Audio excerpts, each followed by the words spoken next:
Hello friends, அனைவருக்கும் வணக்கம். நான் Tamilarasan. Welcome to stock hub.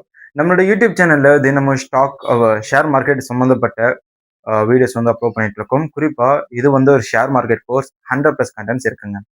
இதில் 50 வந்து சைக்காலஜிக்கல் கான்செப்ட், 50 வந்து ட்ரேடிங் கான்செப்ட்.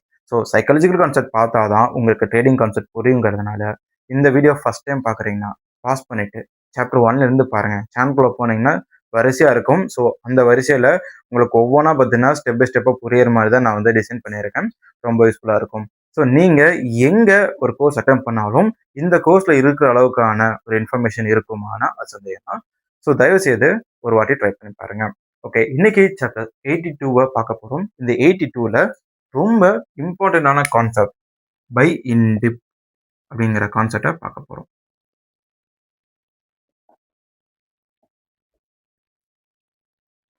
ஷேர் மார்க்கெட்ல எல்லா பங்குகளும் சரியான விலையில இருக்கானா கிடையாது. சில பங்குகள் அண்டர் வேல்யூட்ல இருக்கும், சில பங்குகள் ஓவர் வேல்யூட்ல இருக்கும். அண்டர் வேல்யூட்னா என்ன? So under value,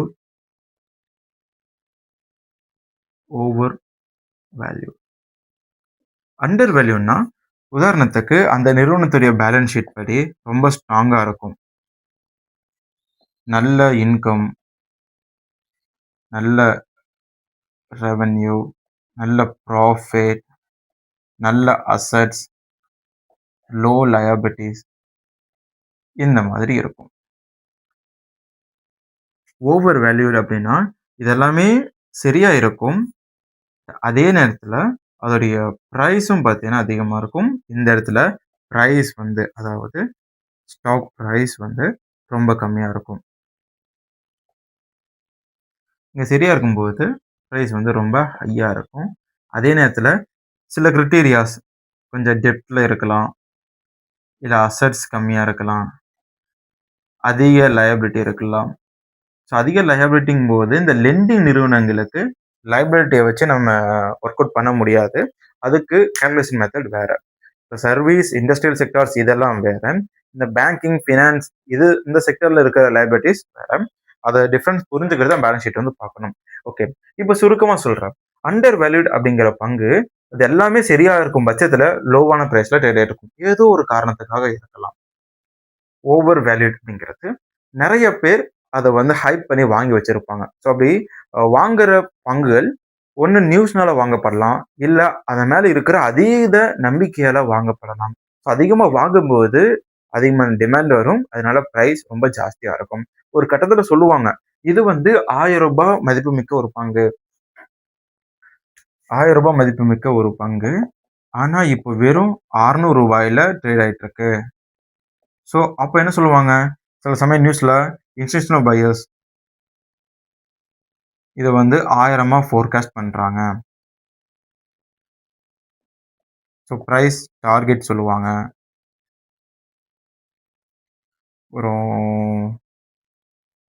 under wait stocks அப்படின்னு சொல்லுவாங்க. ஸோ அண்டர் வெயிட் அப்படிங்கிறது எல்லாமே இதுதான். இப்போ இவங்க எதன் அடிப்படையில் 1000 ரூபாய் போகும்னு சொல்றாங்க? ஏன்னா இப்போ பங்கு வந்து 600 ரூபாயில ட்ரேட் ஆயிட்டு இருக்கு. 1000 ரூபாய் போகும்னு ஏன் சொல்றாங்கன்னா, அந்த நிறுவனத்துடைய பேலன்ஸ் ஷீட் படி, அவங்க வச்சிருக்கிற பிஇ ரேஷியோ, அவங்க பண்ற ப்ராஃபிட் கணக்கு படி ஒரு பங்குக்கு இந்த விலையா இருக்கணும். இல்ல. ஸோ இந்த இடத்துல இருந்து இந்த இடத்துக்கு போகிறதுக்கான வாய்ப்புகள் இருக்குன்னு சொல்லுவாங்க. இது வந்து ஒவ்வொரு சீசன், ஒவ்வொரு சைக்கிளுக்கு வந்து மாறும்.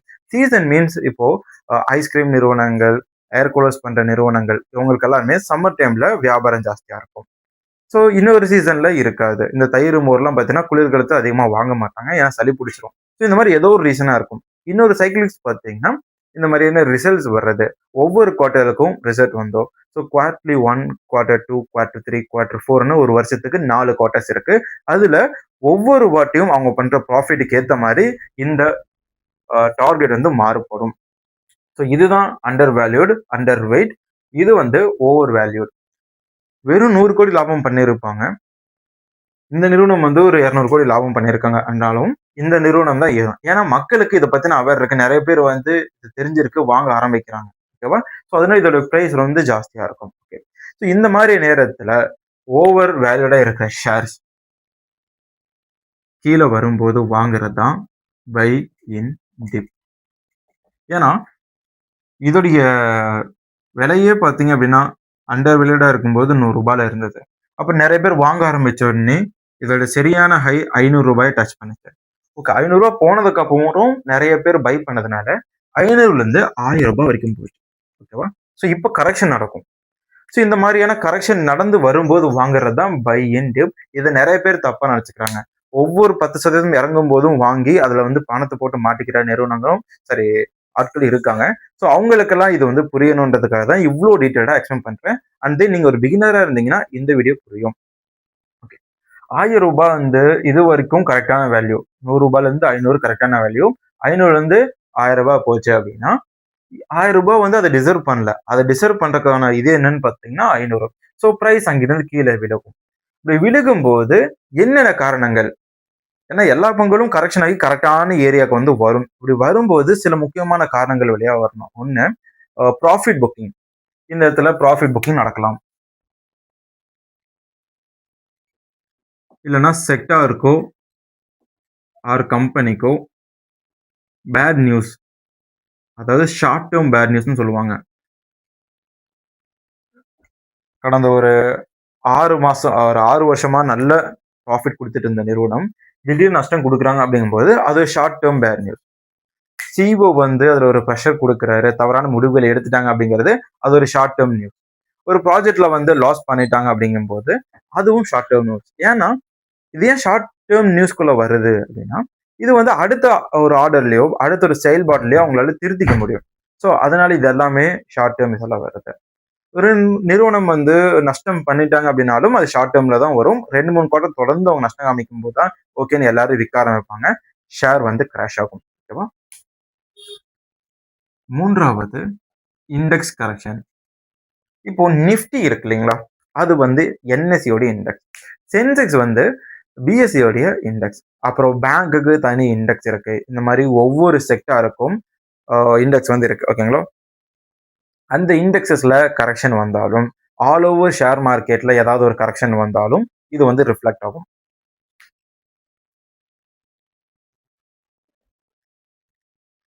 ஸோ நம்ம என்ன பார்த்துட்டோம்? Profit, sector, short term sector wise short term bad news இதெல்லாம் பார்த்துட்டோம். இண்டெக்ஸ் பார்த்துட்டோம். அதுக்கு அடுத்தது பார்த்தீங்கன்னா, வேணும்னே அதாவது வித்தவுட் ரீசன் பங்குகள் கீழ வரும். ஏன்னா எல்லாத்தையும் நம்மளால வந்து அஷ்யூம் பண்ண முடியாது. சில நேரங்கள்ல நமக்கு தெரியாத நியூஸஸ் கூட கம்பெனில சர்க்குலேட் ஆகலாம். அதன் மூலமா ஷேர் வந்து கீழ விழலாம். இந்த மாதிரி ஒரு 4 காரணங்கள் பொதுவா இருக்கு. இந்த காரணங்கள்ல எல்லாம் வேலிடான காரணங்கள் தான். அண்ட் தென் இத தவிர்த்து வேற ஏதாவது பிரச்சனைகள் வந்தாலும், நீங்க அதுல என்ன ப்ராப்ளம்னு பார்த்துட்டு தான் முடிவு எடுக்கணும். ஓகேவா? ஓகே. இந்த 4 காரணங்கள்ல கீழ வந்து விழுந்துருச்சு. எங்க வந்தா வாங்கணும்? ஏன்னா பை அண்ட் டிப்ன்னு சொல்லியாச்சு. டிப் அப்படிங்கிறது கீழ இறங்குறது. ஓகேவா? ஆனா மொட்டையா வந்து வாங்க முடியாது. ஏன்னா ரூ. 1000லேருந்து விழுகும்போது ஒவ்வொரு நேரமும் இதுதான் டிப்பா, இதுதான் டிப்பான்னு வாங்குனோம்னா பணம் மாட்டிக்கும். ஸோ அதுக்கு சில சரியான இடங்கள் இருக்கு. அந்த இடங்கள் ரீச் ஆகுற வரைக்கும் வெயிட் பண்ணணும். அதுல நம்பர் 1 இடம் எதுன்னா, சப்போர்ட் ஏரியா. சப்போர்ட் ஜோன்னு சொல்லுவாங்க இல்லையா? இப்போ ரூ. 100 இந்த பங்கு இப்படி இருந்திருக்கு. கீழ விழுந்துட்டு, அப்புறம் ஒரு ரூ. 500 போயிட்டு கீழ விழுந்துட்டு, அப்படியே ரூ. 1000 போகுது. அப்போம்போது இங்க ஒரு ரூ. 100 சப்போர்ட் ஏரியாவும், ரூ. 500 சப்போர்ட் ஏரியாவும் இருக்கும்.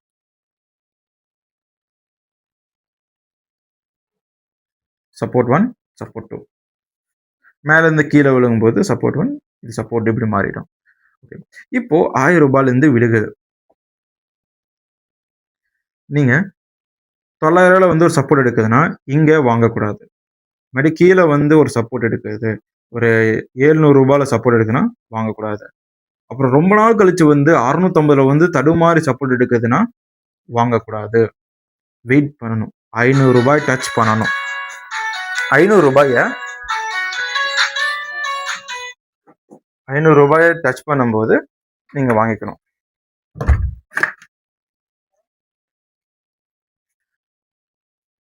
டச் பண்ண உடனே வாங்கணுமானா, அங்க வாங்கக்கூடாது. அங்க ஒரு கன்ஃபர்மேஷன், ரிவர்சல் கன்ஃபர்மேஷன் இருக்கணும்.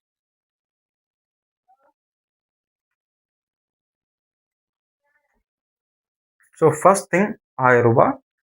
1000 அதாவது ஒரு பிரைஸ்ல இருந்து சேச்சுரேட்டட் பிரைஸ் வந்து கீழ விழுகணும். கீழ விழுகும்போது சப்போர்ட் ஏரியாவுக்கு வருதான்னு வெயிட் பண்ணணும். அது வரைக்கும் வாங்கக்கூடாது. ஒரு பங்கு கூட வாங்க முடியாது. வேணும்னா ஒரு பங்கு வாங்கிக்கலாம். ஏன்னு பார்த்தீங்கன்னா, இது வந்து பின் பண்ண மாதிரி. நீங்க இன்னைக்கு அந்த பங்கு வந்து வாங்கலாம்னு சொல்லி முடிவு எடுத்து வைப்பீங்க. ஆனா காலப்போக்குல அத மறந்துருவீங்க. நெறைய ஸ்டாக்ஸ பார்க்கும்போது. ஒரு ஷேர் வாங்கிட்டீங்கன்னா, என்ன இது ஒரு ஷேர் மட்டும் இருக்குன்னு அப்பப்போ போய் செக் பண்ணுவீங்க. ஸோ ஒரு டோக்கன் மாரி ஒரு ஷேர மட்டும் வாங்கிக்கோங்க. இது ஒரு பெஸ்ட் ஸ்ட்ராட்டஜியா இருக்கு. ஸோ வாங்கிட்டீங்களா? சப்போர்ட் ஏரியால வந்து ரிவர்சல்ஸ் ஒரு hammer pattern, engulfing, morning star இந்த மாரி கன்ஃபர்மேஷன் பிளஸ் இண்டிகேட்டர் கன்ஃபர்மேஷன் இருக்கான்னு வெயிட் பண்ணுங்க. ஸோ கேண்ட்ஸ்டிக்ஸ் கன்ஃபர்மேஷனுக்கு சாப்டர் 30லேருந்து 34 வரைக்கும் பாருங்க. இண்டிகேட்டர்ஸ்க்கு 50லேருந்து 56 வரைக்கும் அந்த தொடர்ச்சியா அந்த சாப்டர்ஸ் தான் வந்துட்டு இருக்கு. அண்ட் வால்யூம் கன்ஃபர்மேஷன்லாம் பார்த்துடுறோம். இல்ல அப்படின்னா மூவிங் ஆவரேஜஸ் இருக்கு. ஆவரேஜஸ் 20, 50, 100, 200 இதெல்லாம் பார்த்தீங்கன்னா, எக்ஸ்போனன்ஷியல் மூவிங் ஆவரேஜ்ல பார்க்கும்போது, பிரைஸஸ் இந்த மாரி இடங்கள்ல டச் பண்ணி மூவ் ஆகும். ஓகேங்களா? ஸோ அப்படி மூவ் ஆகும்போது, இதுல வர்ற கிராஸ் ஓவர்ஸ் ஆகட்டும், இல்ல பாயிண்ட்ஸ் ஆகட்டும், அத வச்சு நம்ம முடிவெடுத்து ட்ரேட் பண்ணலாம். And then trend line support. Trend line support. இது வந்து மத்த சப்போர்ட் ஜோன் மாரி ஆக்ட் ஆகாது. உதாரணத்துக்கு, இப்போ இங்க ஒரு பங்கு இருக்குன்னு வச்சுக்கோங்களேன். இதே பேட்டர்ன் எடுத்துப்போம். இங்க ரூ. 100 இருக்கு. இங்க ரூ. 500, இங்க ரூ. 1000. சரிங்களா? சில சமயம் பங்குகள் வந்து இப்படி போயிட்டே இருக்கும்.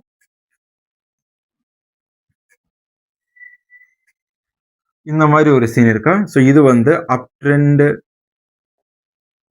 லைன் இல்லன்னா ஆர் ரைசிங் ட்ரெண்ட் லைன். சில சமயங்கள்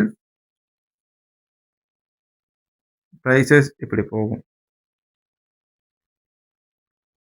இப்படி கீழ போயிட்டு, மீண்டும் இந்த ஒரு ட்ரெண்ட் லைன் இருக்கு இல்லைங்களா? இங்க வந்து நடக்கும். அதாவது பேட்டர்ன் இதுவரைக்கும் முடிஞ்சிருச்சு. நீங்க இங்கருந்து ட்ரேட் எடுத்திருப்பீங்க. இதோடைய ஹைட்ட வந்து டிஃபரன்ஸ் வச்சிருப்பீங்க. ஸோ பின்ன டார்கெட் ஃபினிஷ் ஆனதுக்கப்புறம் ஒரு சேச்சுரேஷன் பாயிண்ட் வருது. இதுல ப்ராஃபிட் புக்கிங் ஆனது, பங்கு கீழ வருது. அப்படி வரும்போது இந்த சப்போர்ட் ஏரியாஸ் ஒர்க் ஆகும்னா, அது வந்து 10% தான் ஒர்க் ஆகும். ஏன்னா ஒவ்வொரு வாட்டியும் இத டச் பண்ணிட்டு, மேல போகுற மாரி போய் ஏமாத்திட்டு கீழ வரும். அந்த மாரி நேரத்துல இந்த ட்ரெண்ட் லைன நம்ம நீட்டிட்டுறணும். ஏன்னா ட்ரெண்ட் லைன்ல பொறுத்தவரைக்கும் இது ரெசிஸ்டன்ட் ட்ரெண்ட் லைன், இது சப்போர்ட் ட்ரெண்ட் லைன், இது ஃபாலிங் ட்ரெண்ட் லைன், இது ரைசிங் ட்ரெண்ட் லைன். ஸோ இந்த ட்ரெண்ட் லைன் அதாவது ரெசிஸ்டன்ஸ் வந்து ஒரு பங்கு கிராஸ் பண்ணும்போது ரெசிஸ்டன்ட் ஆகும்.